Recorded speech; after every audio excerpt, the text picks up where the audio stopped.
For me, this writer, director, actor made non-exposition speech cool.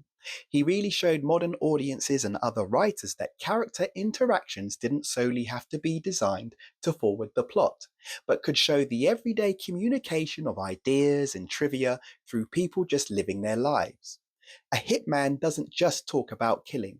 A bank robber doesn't just talk about robbing banks. There are conversations beyond what we do and who we are. For the past 15 minutes now, you've been droning on about names. Toby. Toby? Toby? Toby Wong. Toby Wong? Toby Wong. Toby Chung? Fucking Charlie Chan. I've got Madonna's big dick coming out of my left ear, and Toby the Jap, I don't know what, coming out of my right. Here are your names. Mr. Brown, Mr. White, Mr. Blonde, Mr. Blue, Mr. Orange, and Mr. Pink. Why am I Mr. Pink? Because you're a faggot, all right? Why can't we pick our own colors? No way, no way. Tried it once, it doesn't work. You get four guys all fighting over who's gonna be Mr. Black. But they don't know each other, so nobody wants to back down. No way. I pick. You're Mr. Pink. Be thankful you're not Mr. Yellow. Yeah, but Mr. Brown, that's a little too close to Mr. Shit. Well, Mr. Pink sounds like Mr. Pussy. How about if I'm Mr. Purple? I mean, that sounds good to me. I'll be Mr. Purple. You're not Mr. Purple. Some guy on some other job is Mr. Purple. You're Mr. Pink. Who cares what your name is?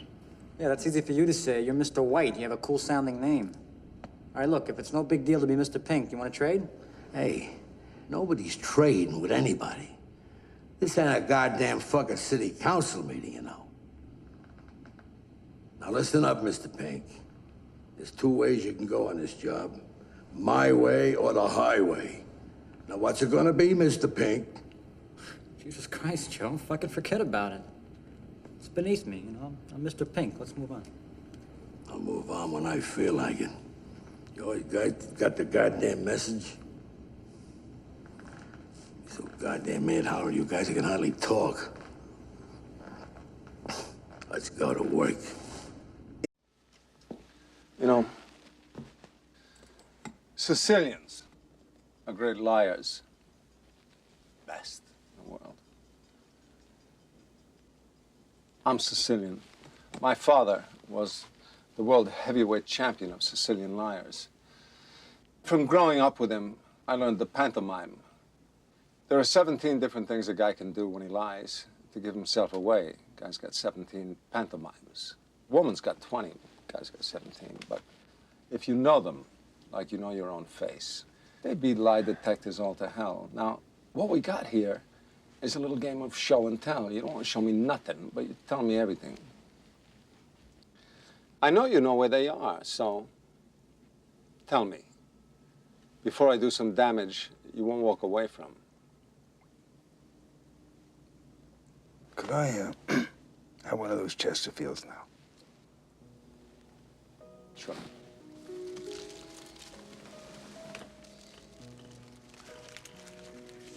You got a match? Oh, wait, no, don't bother, I got one.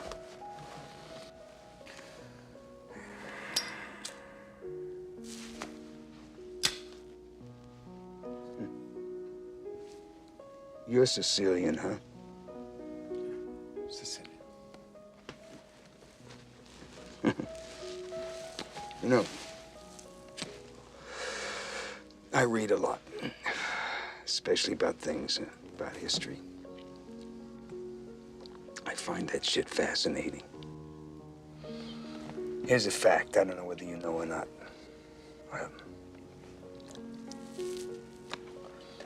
Sicilians were spawned by niggers.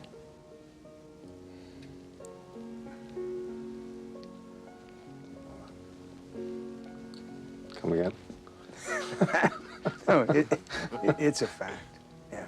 You see, Sicilians have black blood pumping through their hearts. And no, if you don't believe me, you can look it up. Hundreds and hundreds of years ago, you see, the Moors conquered Sicily. And the Moors are niggers. So you see, way back then, Sicilians were like wops from northern Italy. They all had blonde hair and blue eyes. But, well, then the Moors moved in there and, well, they changed the whole country. They did so much fucking with Sicilian women, huh? That they changed the whole bloodline forever. That's why blonde hair and blue eyes became black hair and dark skin. You know, it's absolutely amazing to me to think that to this day, hundreds of years later, that Sicilians still carry that nigger gene. Now this, I'm quoting history. It's written. It's a fact. It's written. I know this guy. No. Your ancestors are niggers. Hey. Yeah. And your great-great-great-great-grandmother fucked a nigger. Oh, yeah. And she had a half-nigger kid. Now, if that's a fact, tell me, am I lying? 'Cause you're part eggplant. No! Hey. You're a cantaloupe.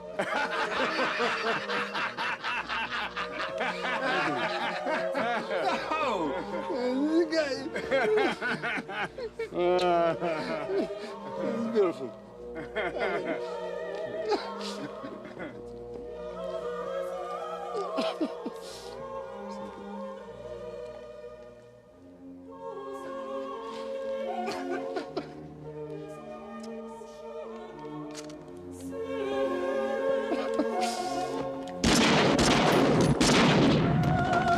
I haven't killed anybody since 1984. I actually think when it comes to my dialogue, I mean, I think the three writers that affected it the most as far as like a genuine influence would probably be a combination of Elmore Leonard, David Mamet, and Richard Pryor. And I think those were actual conscious influences in me finding my voice and my dialogue and character voices and stuff.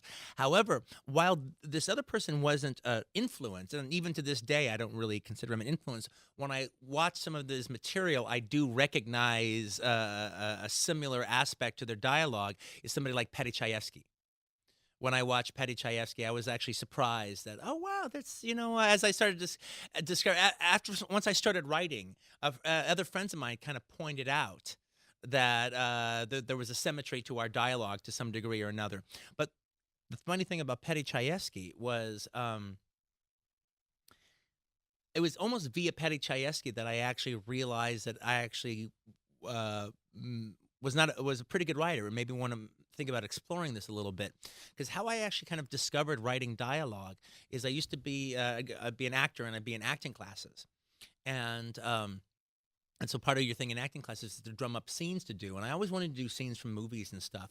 And then I didn't have access to any scripts or anything like that, so I would like go and watch a movie, and then I could remember. I had a good memory, so I'd remember the scene. So I'd go home and write the scene down, and whatever I didn't remember, I would just fill in the blanks myself. Well, little by little, I would just start filling in more blanks and just kind of go off and do my own things and add to the scenes. That was my first attempt at writing dialogue with stuff like that. And I had forgotten I was doing a scene from Marty, Paddy Chayefsky's Marty, in class. And I was talking to the guy I did the scene with, and he goes, I mentioned what I just mentioned. He goes, "Cat Quentin, you're as good as Paddy Chayefsky." I go, "What are you talking about?" "Well, remember when we did Marty, and all of a sudden there's this monologue about the fountain?" Yeah. "That's not in Marty, that's you." You gave me your handwritten version. I actually have Marty at home, and I go, there's this There's no fountain. There's no monologue about a fountain in this scene, but it fit in perfect with the scene, and it was like, wow, it's just as good as the Patty Chayefsky stuff.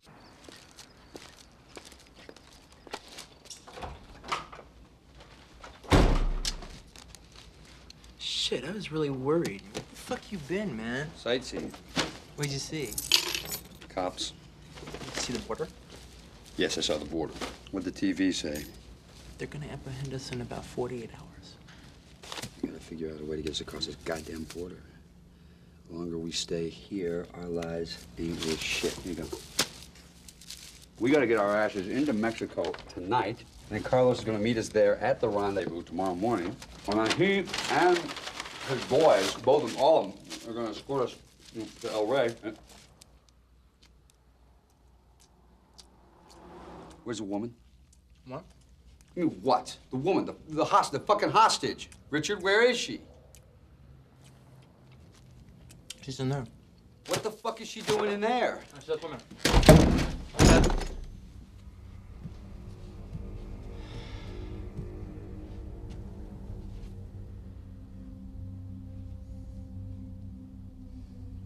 Richard, what's wrong with you? Before you flip out, okay, let me just explain what happened, all right? Explain it to me. I need an explanation. What is the matter with you? There's nothing wrong with me, brother. That woman tried to escape, and I did what I had to do. No, that woman wouldn't have said shit if she had a mouthful of it. Wrong, wrong, wrong. Yeah. After you left, she became a completely different person. Yeah. Is it me? My fault? It's not your fault. Is this my fault? No, it's your fault. Is this It's not my your fault. fault? Do you think that this is what I am? This is not me. I am a professional fucking thief. I don't kill people that I don't have to, and I don't fucking rape women. What you are doing is not how it's done. Do you understand that? Do you just say fucking yes? Say yes, Seth, I understand. Yes, Seth, I understand. Say yes, Seth, I fucking understand. I understand, Seth. I fucking understand. Now, if one were to determine what attribute the German people share with a beast, it would be the cunning and the predatory instinct of a hawk. But if one were to determine what attributes the Jews share with the beast, it would be that of the rat. The Führer and Goebbels propaganda have said pretty much the same thing, but where our conclusions differ is I don't consider the comparison an insult. Consider for a moment the world a rat lives in. It's a hostile world, indeed. If a rat were to scamper through your front door right now, would you greet it with hostility? I suppose I would. Has a rat ever done anything to you to create this animosity you feel toward him? Rats spread disease. They bite people. Rats were the cause of the bubonic plague, but that's some time ago. I propose to you, any disease a rat could spread, a squirrel could equally carry. Would you agree? Right. Yet I assume you don't share the same animosity with squirrels that you do with rats, do you? No. Yet they're both rodents, are they not? And except for the tail, they even rather look alike, don't they? It's an interesting thought, Herr Colonel. However interesting as the thought may be, it makes not one bit of difference to how you feel. If a rat were to walk in here right now as I'm talking, would you greet it with a source of your delicious milk? Probably not. I didn't think so. You don't like them. You don't really know why you don't like them. All you know is you find them repulsive. Consequently, a German soldier conducts a search of a house suspected of hiding Jews. Where does the hawk look? He looks in the barn, he looks in the attic, he looks in the cellar, he looks everywhere he would hide. But there's so many places it would never occur to a hawk to hide. Now, Bright Boy, I will admit you are pretty clever. But if I took this hammer here and I bashed in your skull with it, you would have the same 3 dimples in the same place as old Ben. Hey! Now lay your palms flat on that tabletop. If you lift those palms off that turtle shell tabletop, Mr. Pooch is gonna let loose with both barrels of that sawed off. There have been a lot of lies said around this dinner table here tonight, but that you can believe. Mr. Moody, would you be so kind as to collect the pistol hanging off these boys' hips here?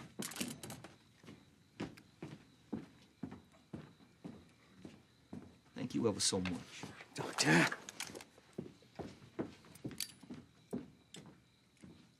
Where were we?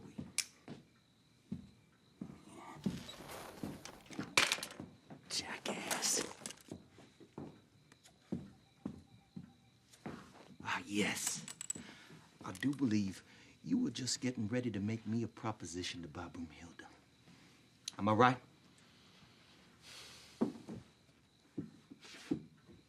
Right. Bring out Hildy! Get over here, Sit your ass in that. Lay your hand flat on that table. Shut your mouth. Dr. Schultz, in Greenville, you yourself said that for the right nigger, you'd be willing to pay what some may consider is a ridiculous amount. To which me myself said, what is your definition of ridiculous? To which you said, $12,000. Now, considering y'all have ridden a whole lot of miles, went through a whole lot of trouble, and done spread a whole lot of bull to purchase this lovely lady right here, it would appear that Broomhilda is in fact the right nigger. And if y'all want to leave Candyland with Broomhilda, the price is $12,000. And I take it you prefer the take it or leave it style of negotiation? Yes, I do, Doctor. You see, under the laws of Chickasaw County, Broomhilda here is my property. And I can choose to do with my property whatever I so desire. And if y'all think my price for this nigger here is too steep, what I'm gonna desire to do is...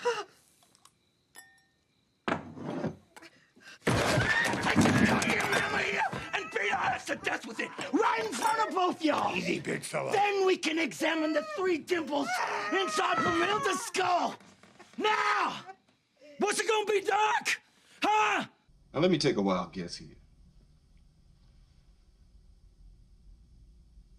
You're Brett, right? Yeah. I thought so. You remember your business partner, Marcellus Wallace, don't you, Brett? Yeah, I remember. Good. Looks like me and Vincent caught you boys at breakfast. Sorry about that. What you having?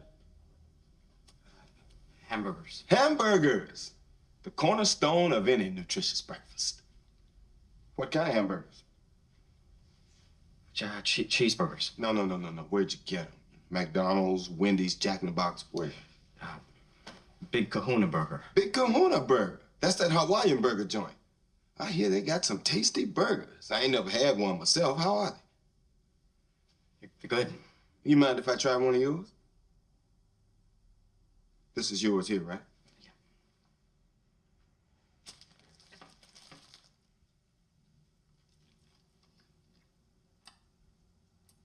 Yeah. This is a tasty burger. Vincent, you ever had a Big Kahuna burger? Want a bite? They're real tasty. Ain't hungry. Well, if you like burgers, give them a try sometime. Me?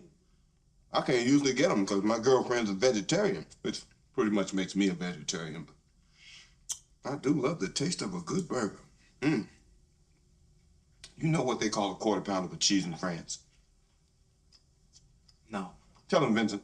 Royale with cheese. Royale with cheese. You know why they call it that? Because of the metric system? Check out the big brain on bread. You're a smart motherfucker, that's right. The metric system. What's in this? Sprite. Sprite, good. You mind if I have some of your tasty beverage to wash this down? Go right ahead.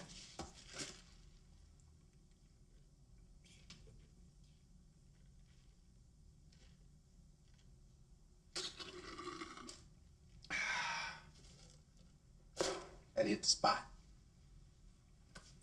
You, flock of seagulls, you know why we're here? Why don't you tell my man Vincent where you got the shit hid at? It's over there. I don't remember asking you a goddamn thing.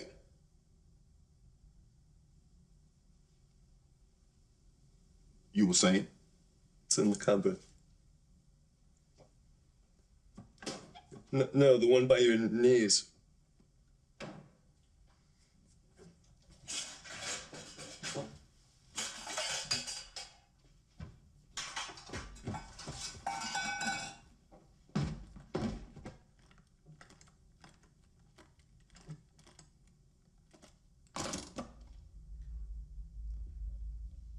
We happy? Vincent! We happy? Yeah, we happy.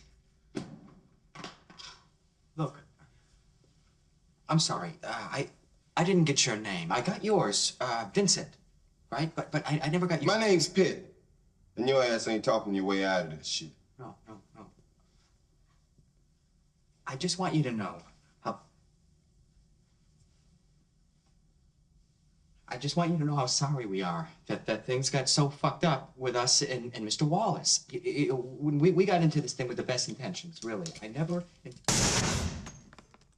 Oh, I'm sorry. Did I break your concentration? I didn't mean to do that. Please, continue. You were saying something about best intentions? What's the matter? Oh, you were finished. Oh, well, allow me to retort. What does Marcellus Wallace look like?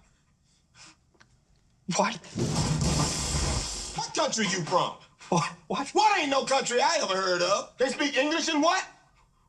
What? English, motherfucker! Do you speak it? Yes. Then you know what I'm saying. Yes. Describe what Marcellus Wallace looks like. What? Say what again? Say what again? I dare you. I double dare you, motherfucker. Say what one more goddamn time. He's black. Go on. He's bald. Does he look like a bitch? What? Does he look like a bitch? No! Then why you try to fuck him like a bitch, Brett? Yes, you did. Yes, you did, Brett. You tried to fuck him.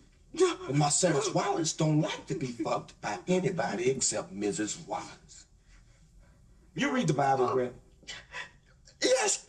Oh, there's this passage I got memorized. Sort of fits this occasion. Ezekiel 25:17. The path of the righteous man is beset on all sides by the iniquities of the selfish and the tyranny of evil men. Blessed is he who in the name of charity and goodwill shepherds the weak through the valley of darkness, for he is truly his brother's keeper and the finder of lost children. And I will strike down upon thee with great vengeance and furious anger those who attempt to poison and destroy my brothers. And you will know my name is the Lord when I lay my vengeance upon thee.